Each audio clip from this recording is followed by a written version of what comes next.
नमस्कार, स्वागत है आपका हमारे इस विशेष कार्यक्रम में। क्लास 12वीं का रिज़ल्ट आ चुका है, 12th का रिज़ल्ट आ चुका है और इस समय सबसे ज़्यादा दुविधा में 12th के बाद स्टूडेंट्स है कि उसको करियर का सिलेक्शन कैसा करना चाहिए। हम लगातार कोशिश कर रहे हैं, पिछले हफ्ते से भी हमने कोशिश की कि आपके समक्ष आपके करियर के ऑप्शन को लेकर क्या क्या चीज़ें हो सकती है, क्या नया हो सकता है, और इन्हीं सब बातों पर चर्चा करने के लिए हमारे साथ करियर एक्सपर्ट के रूप में कौटिल्य एकेडमी के MD सिद्धांत जोशी जी मौजूद हैं। सिद्धांत जी, स्वागत है एक बार फिर आपका हमारे इस कार्यक्रम में। नमस्कार, धन्यवाद आपका सुनील भैया। इसमें क्या है कि जो बच्चों की परेशानियां हैं उसका टाइम ही चल रहा है अभी, चाहे वो पैंडेमिक में पढ़ाई रुक जाना हो, चाहे एग्ज़ाम करना होना हो। जो अच्छे पढ़ने वाले बच्चे थे वो इस बात से भी दुखी है कि उनका एग्ज़ाम नहीं हुआ है और दूसरा रिजल्ट आ गया तो नेक्स्ट वार्ड डेफिनेटली उनके लिए क्वेरी और कन्फ्यूज़न का टाइम है, जहाँ अगर हम सही तरीके से काम कर पाए शायद उनको भी कुछ बेनिफिट मिलने वाला है। आपने एक बात बहुत अच्छी कही कि पेंडेमिक की वजह से रिज़ल्ट में काफ़ी प्रभाव पड़ा है। कई बच्चे जो मेरिट बेसिस पर आगे बढ़ते थे उनके साथ कई ऐसे बच्चे भी आगे बढ़ गए हैं, जो एक कंपैरिजन वाली बात है। तो ये चीज़ बच्चे के मन में होगी है, बहुत ज़्यादा है जी। जो फील कर पा रहा हूँ क्योंकि बच्चों से लगातार मिलना हो रहा है तो उनके मन में ये बात जो है वो घर कर गई है कि हमारा एग्ज़ाम हो जाता अच्छा था। लेकिन ठीक है, कुछ चीज़ें आपके हाथ में नहीं होती, आप उसी की प्लानिंग कर सकते हैं जो आपके हाथ में है। तो ये एग्ज़ाम का होना या ना होना that was not in our hands.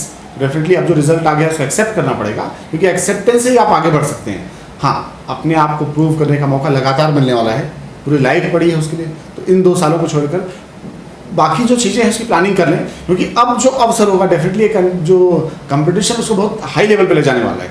क्योंकि जो सच में पढ़ने वाले हैं उन्होंने पैंडेमिक काल को यूज़ किया है अपने आप को अपग्रेड करने में। तो आपका जो कंपटीशन है ना वो नेक्स्ट लेवल पे, नेक्स्ट डायमेंशन पे है। सर, 12th का रिज़ल्ट आ गया, बच्चों ने अलग अलग सब्जेक्ट सिलेक्ट किए थे कि कोई PCM पर था, कोई कॉमर्स पर था। उस समय तक करियर को लेकर बहुत ज़्यादा चिंता थी, लेकिन उसके मन में क्लियरिटी नहीं थी। तो अगर मैं साइंस से लेकर, कॉमर्स से लेकर, अगर आर्ट्स से लेकर इन सब चीज़ों पर बात करूं तो आप सजेस्ट क्या करते हैं बच्चों को? सब्जेक्ट सिलेक्शन हमेशा कुछ खास बातों पर डिपेंड करता है। उनको पॉइंट वाइज कर लिया शायद हम किसी निष्कर्ष तक पहुंच पाएंगे, जिसमें से सबसे पहला है आपका उस विषय के प्रति लगाव। आपका मन उस विषय को पढ़ने में लग रहा है या नहीं। क्योंकि अगर मन लगा होता है तो आपने कई बार देखा है कि अगर किसी पे आपका इंटरेस्ट हो तो आप उसको नेट से कहीं से सर्च करके पढ़ लेते हैं। सही बात। और वहीं अगर मन का नहीं है, सामने बुक पढ़ा रहे आप उठा के भी नहीं देखते। तो पहली अनिवार्यता है आपका उस विषय से लगाव कितना है, उसमें समझ कितनी बन रही है और आपको पढ़ने में मजा कितना आ रहा है, उसमें मन लगना पहला पॉइंट। दूसरा, कई बार होता है कि उसमें मन तो लग रहा है लेकिन उसमें कैरियर ऑप्शंस नहीं है। अल्टीमेटली पूरी पढ़ाई का जो रिजल्ट है वो किस बात पे, किस पे दारोमदार है, वो है डेफिनेटली आपके कैरियर पर। तो उससे कैरियर ऑप्शंस आप जो चुन रहे हैं वो उससे मैच कर रहा है नहीं। अगर आपको इंजीनियर बनना है और बायो अच्छा लग रहा है तो ये ऐसा हो गया जहाँ आपको किसी न किसी को चेंज करना पड़ेगा, या तो इंजीनियरिंग को चेंज करना पड़ेगा या बायोलॉजी चेंज करना पड़ेगा। तो इस बीच आपको समझना है कि आप किस कैरियर ऑप्शन को चुनना चाह रहे हैं। इन 2 चीज़ों के बाद तीसरा जो इंपॉर्टेंस रखता है दैट इज गाइडेंस। क्योंकि अगर आपका रुचि का भी विषय है, कैरियर भी अच्छा है, लेकिन उस पर गाइडेंस अवेलेबल नहीं है तो फिर वही उस चीज़ को पढ़ने में आप परेशान होने वाले हैं, उस परेशानी का समाधान ढूंढने के लिए फिर परेशान होने वाले हैं। और अल्टीमेटली अगर वो गाइडेंस और चीज़ें नहीं मिली तो कहीं ना कहीं फ्रस्ट्रेशन आएगा कि सब तो ठीक था लेकिन मैं उसको अचीव नहीं कर पाया जो गोल था। तो ये 3 चीज़ों के आधार पर आपका सब्जेक्ट डिसाइड होता है, उस सब्जेक्ट के आधार पर आपका कॉलेज डिसाइड होता है और उस डिसीजन के आधार पर आपका कैरियर डिपेंड करता है। तो कोशिश कीजिए कि इन सारी चीज़ों का अगर कन्फ्यूजन, अच्छा इसमें कोई कॉमन हम काउंसलिंग नहीं कर सकते, इंडिविजुअल हर किसी की डाउट्स अलग हैं और हर किसी का गोल अलग है। तो अगर किसी को कन्फ्यूजन हो तो मुझे लगता है कि क्वेश्चंस के माध्यम से अगर आपसे कनेक्ट हो जाएं तो फिर हम एक क्वेश्चन का आंसर दे पाएंगे। कौटिल्य एकेडमी 12th पास बच्चों को क्या क्या यहाँ पर सुविधाएं और क्या क्या एजुकेशन से रिलेटेड गाइडेंस उपलब्ध करवा रही है? 2 पॉइंट पे हम लगातार काम कर रहे हैं, जिसमें से पहला है कैरियर काउंसलिंग। क्योंकि जो बच्चों के डाउट्स हैं उनको दूर करने के लिए एकमात्र तरीका उनका साइकोलॉजिकल स्टडी करना, उनका ब्रेन मैपिंग करना और उनकी नीड को समझते हुए सही दिशा बताना है। तो इसमें हम लगातार काउंसलिंग्स कर रहे हैं, जिसमें हमारे सारे ऑफिस में काउंसलर्स कंटिन्यू आके बैठने लगे हैं। और पेंडेमिक की वजह से प्रॉब्लम चल रहा था, पर हाँ हमने काउंसलर्स को अलाउ कर दिया ऑफिस आने के लिए और अब ये बैठकर काउंसलिंग स्टार्ट कर चुके हैं। तो अगर आपके ऐसे कोई डाउट्स हो तो आप निःशुल्क काउंसलिंग जब चाहे आकर ले सकते हैं, आपके चॉइस पर डिपेंड करता है।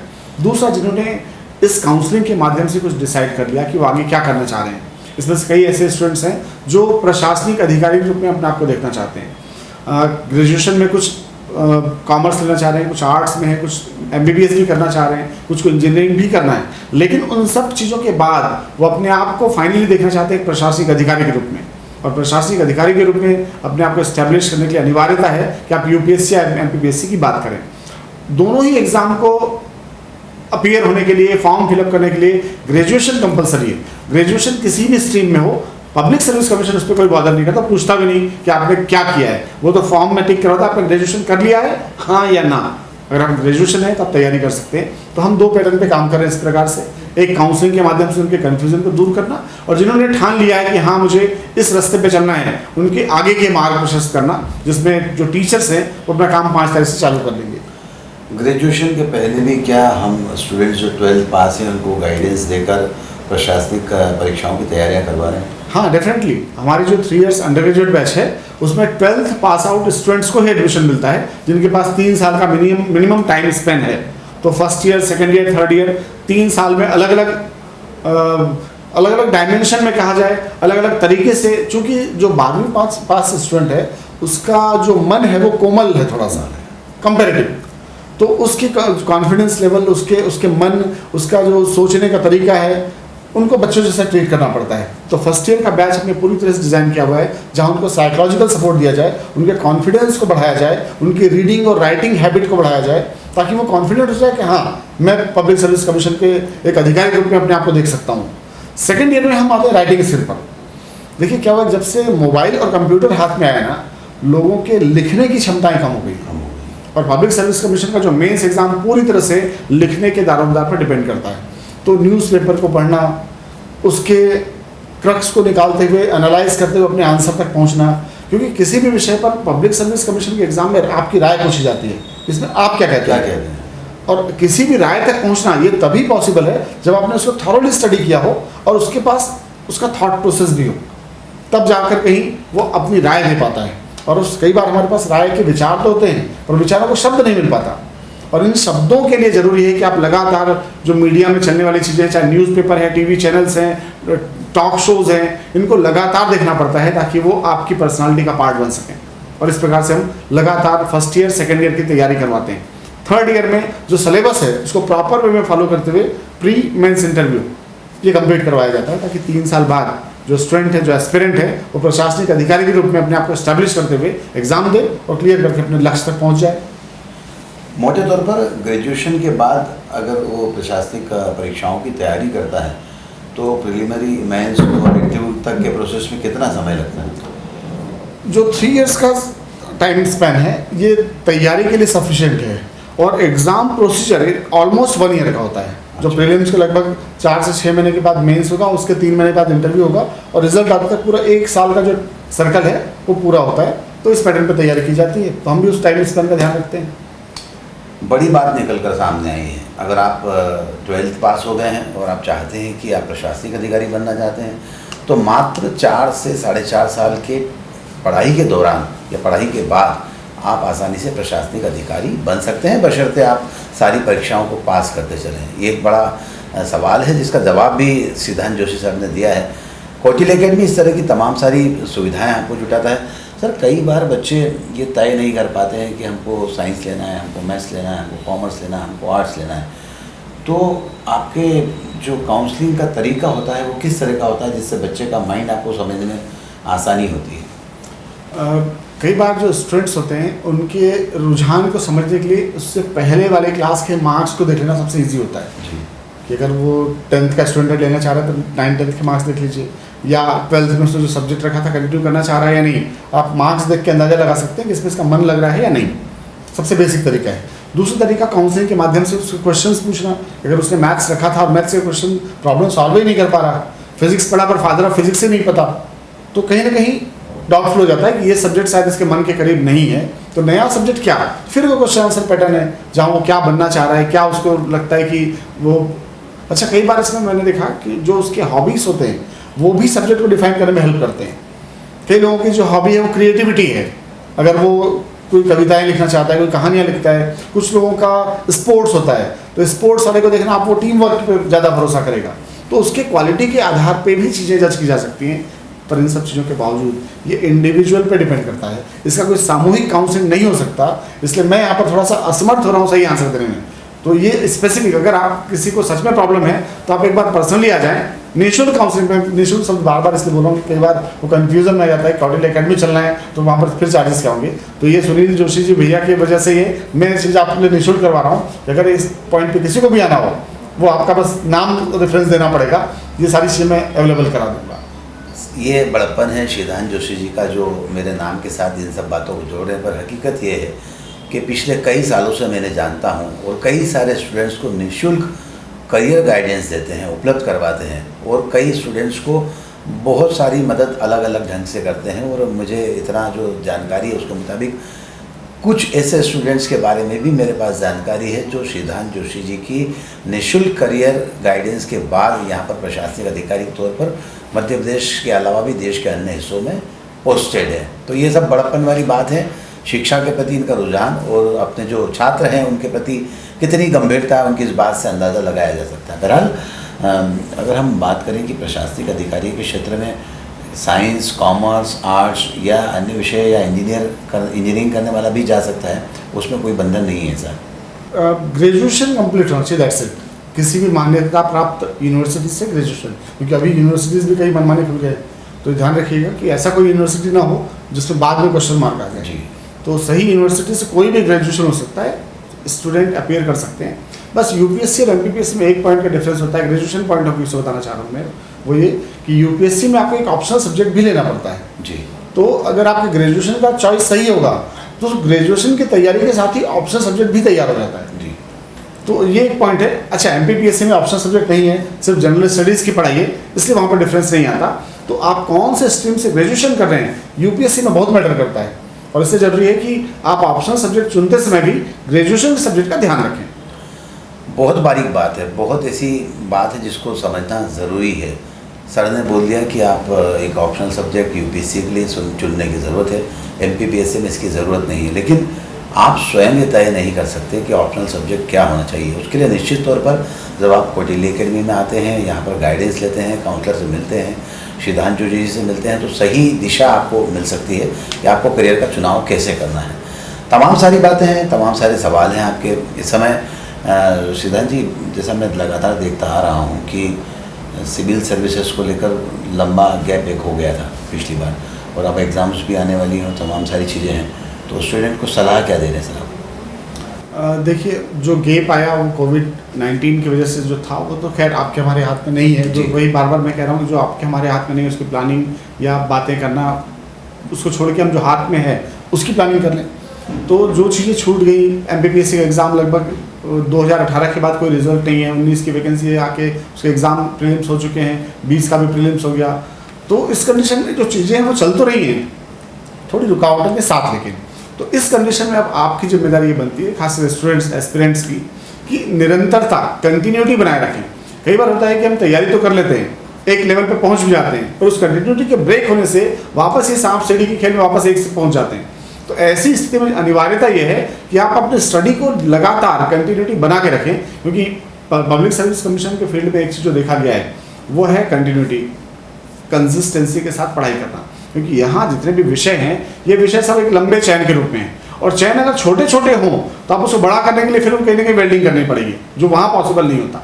तो इस कंडीशन में आपकी पढ़ाई का चैन जितना लंबा है, सिलेक्शन के दर उतने अधिक आने वाले हैं। तो कोशिश कीजिए कि आपकी पढ़ाई में जो लगातार बनावट है, जो कंटिन्यूटी है, ये ब्रेक ना हो। क्योंकि अगर ये है तो डेफिनेटली एग्जाम आज नहीं तो कल होगा, कल नहीं होगा चलो नेक्स्ट ईयर होगा, पर नेक्स्ट ईयर होने के बाद भी सिलेक्शन किसका होगा? डेफिनेटली उन्हीं का जो लगातार तैयारी कर रहे हैं। ऐसा तो होगा नहीं कि अगर अगले साल एग्जाम होना होगा तो उसमें कुछ नए लोग आने वाले हैं, एग्जाम में अपीयर होने वाले आप ही लोग हैं। तो उस तैयारी को इस प्रकार से रखें कि जिस दिन भी एग्जाम हो आप पूरी तरह से प्रिपेयर्ड हो उस एग्जाम में अपीयर होने के लिए।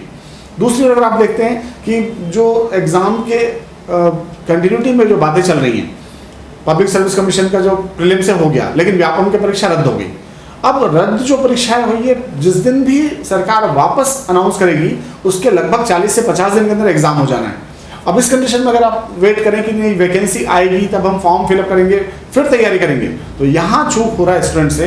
तो मेरा ये कहना है कि अगर आप इस चैनल पे चीज़ों को देख रहे हैं तो ये गलती आपसे ना हो, कोशिश करें कि अपनी तैयारी को उसी स्पीड और उसी जुनून के साथ बनाए रखें, क्योंकि जिस दिन भी एग्जाम होगा सिलेक्शन उसका होना है जिसने लगातार तैयारी करी हो, और उसमें आप भी हो सकते हैं।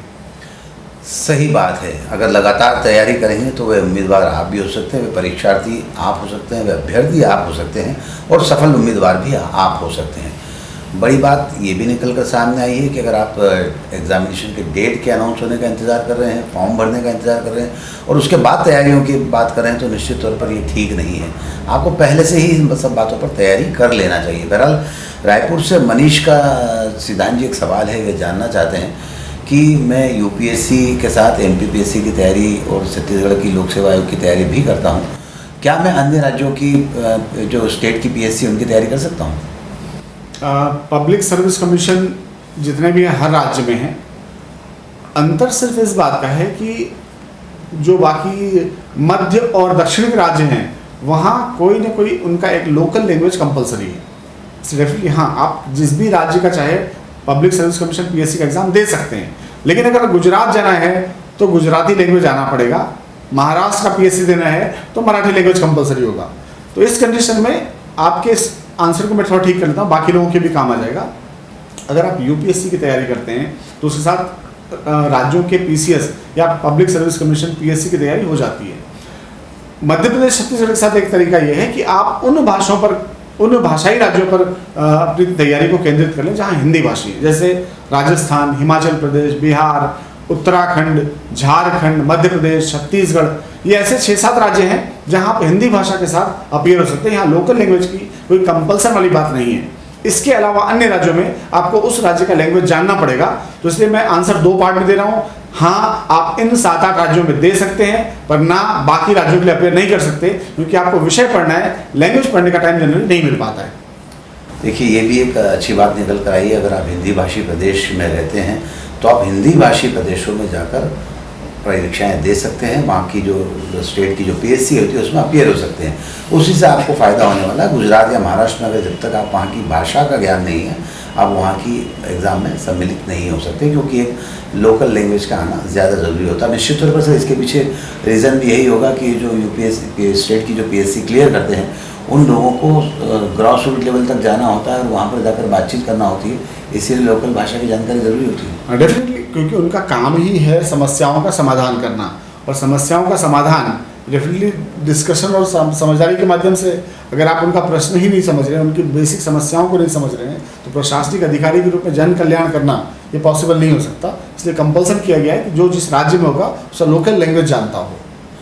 रतलाम से संजय का सर एक प्रश्न है कि मैं आईपीएस के एग्ज़ाम में सम्मिलित होकर आईपीएस बनना चाहता हूँ, तो मेरी फिजिकल फिटनेस कितना मायना रखती है? संजय जी, पहली बात तो ये कि ठीक है, आपने तय कर लिया आपको आईपीएस ऑफिसर बनना है, अच्छी बात है कि वर्दी के प्रति कई लोगों का रुझान होता है और उनका जो जज्बा है वही उनको आगे बढ़ाने में सहायता भी करता है। इसमें लेकिन यह ध्यान रखिएगा, आईपीएस के रूप में आपको कोई भी फिजिकल फिटनेस के कोई क्राइटेरिया नहीं है। आपको एग्ज़ाम क्लियर करके आईपीएस बनना है। इसमें फिजिकली कोई भी एग्ज़ाम नहीं लिया जाता, सिर्फ मेडिकल टेस्ट होते हैं।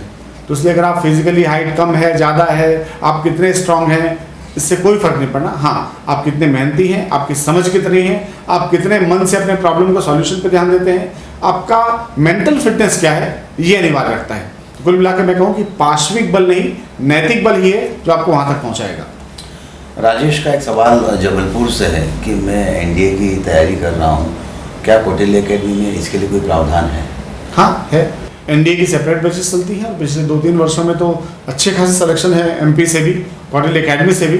डेफिनेटली अगर आप एनडीए की तैयारी करना चाहते हैं तो यहाँ आ सकते हैं, और यहाँ नहीं आ पा रहे हैं तो भी मैं कह रहा हूँ कि जो 10th तक के एनसीईआरटीज़ हैं ये आपको बहुत अच्छे से स्टडी करना चाहिए, क्योंकि एनसीईआरटी के बेस पे ही मैक्सिमम क्वेश्चन एनडीए एग्जाम से पूछे जाते हैं। लेकिन इसके साथ एक और फिजिकल जो टेस्ट है बहुत टफ होता है, उसके लिए आपको फिजिकल फिटनेस बना के रखना पड़ेगा, और साथ ही एसएसबी जो 5 डेज का एक इंटरव्यू होता है वो क्लियर करना पड़ता है, जो डेफिनेटली एक प्रशासनिक अधिकारी के साथ सैनिक अधिकारी और एक अच्छा इंसान, इन सब के कॉम्बिनेशन को चेक करता है। तो एसएसबी टफ लेवल पे होता है, जिसकी तैयारी लगातार करनी पड़ेगी, तब जाके आप एनडीए में सेलेक्टेड ऑफिसर, कमीशन्ड ऑफिसर के रूप में अपने आप को एस्टैब्लिश कर सकते हैं। अजीत का एक सवाल ग्वालियर से है सर कि बी क्या है, मैं एमबीए के लिए भी अपियर हो रहा हूँ, क्या बी एमबीए के बाद मैं प्रशासनिक अधिकारी के तौर पर अपना करियर बनाना चाहूँ तो कोई दिक्कत तो नहीं होगी उसमें? कर सकते हैं। देखिए, मैंने कहा कि प्रशासनिक अधिकारी के रूप में जो फॉर्म भरना है उसमें ग्रेजुएशन मात्र कंपलसरी है। आप तो MBA करके आना चाह रहे हैं या करना चाह रहे हैं, दैट मीन्स आपकी जो डिग्री है एक स्टेप ऊपर है। और अगर आपने अच्छे से MBA किया तो मुझे लगता है कि आज का जो पूरा प्रशासन है वो कायदे से मैनेजमेंट ही रह गया है, तो वो भी कहीं ना कहीं आपको हेल्प करेगा। बाकी अगर आप प्रशासनिक अधिकारी बनना चाह रहे हैं तो ज़्यादा अच्छा होगा कि अभी आप तैयारी करके अपने आप को प्रशासनिक अधिकारी बना लें, उसके बाद MBA कर लें। तो यहाँ मुझे लग रहा है कि कई बार जो गवर्नमेंट के अधिकतर ऑफिसर्स होते हैं आजकल वो MBA और LLB ये 2 डिग्री लगभग सभी कर रहे हैं और गवर्नमेंट उनको सपोर्ट भी करती है। तो इस कंडीशन में शायद आप ज़्यादा अच्छे खासे MBA कर पाएंगे। तो बाकी चॉइस आपका है, आप जैसे करना चाहें। पर मेरा एडवाइस है कि अगर आपको चाहिए प्रशासनिक पद ही तो पहले वो कर लें, फिर MBA कर लीजिएगा, वो ज़्यादा बेनिफिशियल होगा। सर मैं भी लगातार देखता रहता हूँ कई सारे प्रशासनिक अधिकारी जो हैं वो MBA बाद में करते हैं सिलेक्शन होने के बाद, और LLB वाली भी बात है। तो इन दोनों चीज़ों को प्रशासनिक तौर पर देखें तो MBA और LLB के महत्व को किस तरह देखते हैं आप? दरअसल एक प्रशासनिक अधिकारी को जो भी काम करने होते हैं वो संविधान के दायरे में होता है और कानून से बंधा होता है। अगर एक प्रशासनिक अधिकारी देश के कानून को अच्छे से जानता हो तो काम करने में डेफिनेटली उसको सहयोग मिलता है। तो काम करने का तरीका ये सामान्य व्यक्ति से एक स्टेप ऊपर होता है। इसलिए गवर्नमेंट भी चाहती है कि LLB किए वाले लोगों को, LLB जिन्होंने कर लिया है या नहीं किया तो कर लें, ताकि जो एक्सपर्टाइज है प्रशासन में वो दिख सके। सिमिलरली जैसे मैंने कहा कि प्रशासन में आज मैनेजमेंट के जो स्किल्स हैं ये बहुत ज़्यादा मायने रखते हैं, क्योंकि एक समय कलेक्टर था वो ब्रिटिश काल की बातें अलग थी, पर आज एक प्रशासनिक अधिकारी का मूल कार्य जन कल्याण और विकासात्मक कार्य है। इस रूप में अगर उसने मैनेजमेंट सीखा होता है तो डेफिनेटली चाहे ह्यूमन रिसोर्स को मैनेज करना हो या उस फंड को, क्योंकि दोनों ही चीज़ों में समस्याएं हैं, तो ये मैनेजमेंट के स्किल के साथ जब किया जाता है उसके रिजल्ट बहुत पॉजिटिव और जल्दी आते हैं। तो इन दोनों चीज़ों को ध्यान में रखते हुए मैनेजमेंट और LLB 2 चीज़ों को प्रशासनिक अधिकारियों के बीच बहुत ज़्यादा पॉपुलर पाया गया है। कई बार तो गवर्नमेंट सपोर्ट करती है, अदरवाइज ये खुद भी कई तो ऐसे हैं जो भारत से बाहर जाकर भी डिग्रीज करके आते हैं और डेफिनेटली उसका बेनिफिट देश की जनता को भी मिलता है। सही बात है, तमाम सारे सवाल आपके हैं लेकिन समय की अपनी एक सीमा है। हम अगली बार फिर आपके समक्ष उपस्थित होंगे, तमाम सारे करियर के आपके जो गुत्थियाँ हैं उनको सुलझाने की कोशिश बजरिए सिद्धांत जोशी सर के करेंगे। उम्मीद है आपको हमारा ये शो पसंद आया होगा। निश्चित तौर पर आने वाला समय एक चुनौती वाला है और इस चुनौती को पार पाना तब तक संभव नहीं जब तक हम अपने करियर को एक सही दिशा नहीं दे पाएँ, और सही दिशा देने वाले यहाँ मौजूद हैं। सिद्धांत जोशी लगातार बच्चों को सही गाइडेंस दे रहे हैं, जिसकी वजह से कई सारे बच्चे, मैं पहले भी कह चुका हूं कि अपना करियर प्रशासनिक क्षेत्र में से लेकर तमाम सारे क्षेत्रों में बना चुके हैं। तो आप भी कौटिल्य एकेडमी आकर अपने करियर के बारे में जानकारी हासिल कर सकते हैं। और बड़ी बात सिद्धांत जोशी जी ने शो के दौरान कही है कि वे निःशुल्क आपको गाइडेंस देंगे ताकि आपके करियर को सही दिशा मिल पाए। तो यहाँ आकर आप बात करेंगे तो आपको एक करियर को सही सोच और सही जो आपकी जानकारी है उसमें वृद्धि होगी। बहरहाल सर मुझे लग रहा है कि आज के इस समय को हम फिर अगली बार फिर उपयोग करेंगे ताकि तमाम सारे बच्चे से लाभान्वित हो पाएँ। तो आज के इस कार्यक्रम में बस इतना ही। सिद्धांत जोशी जी और सुनील जोशी को दी इजाज़त। नमस्कार।